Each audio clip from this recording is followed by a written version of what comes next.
യൂറോപ്പിൽ അറ്റ്ലാന്റിക് സമുദ്രത്തോട് ചേർന്ന് കിടക്കുന്ന ഐബീരിയൻ ഉപദ്വീപിൽ ഏറ്റവും പഴക്കം ചെന്നൊരു രാജ്യമുണ്ട്.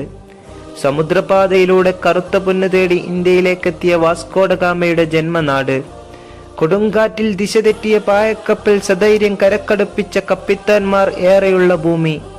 അതാണ് പോർച്ചുഗൽ. 90കളിൽ പോർച്ചുഗൽ എന്ന പറങ്കിപ്പടക്കു വേണ്ടി പടനയിച്ച ഇതിഹാസ നായകന്മാരാണ് ലൂയിസ് ഫിഗോയും ഉസോബിയയുമെല്ലാം. എങ്കിലും അവർക്കാർക്കും ആ ജനതയ്ക്ക് വേണ്ടി കിരീടമെന്ന സ്വപ്നം യാഥാർത്ഥ്യമാക്കാൻ കഴിഞ്ഞില്ല. ആ ജനത വീണ്ടും കാത്തിരുന്നു നല്ലൊരു നായകനു വേണ്ടി.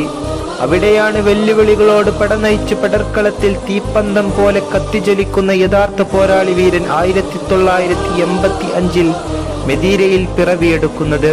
കോടുകളെയും കിരീടങ്ങളെയും പ്രണയിച്ച ആ മനുഷ്യനു മുന്നിൽ സമ്മർദ്ദങ്ങളെല്ലാം തകർന്നടിഞ്ഞു. പറങ്കിപ്പടയുടെ യഥാർത്ഥ നായകനായി അയാൾ വരവറിയിച്ചു. അതാണ് ലോകം ഇന്ന് CR7 എന്ന ഓമനപ്പേരിൽ വിളിക്കുന്ന ക്രിസ്ത്യാനോ ഡോസ് സാന്റോസ് അവാരിയോ എന്ന മെദീറയിലെ രാജകുമാരൻ.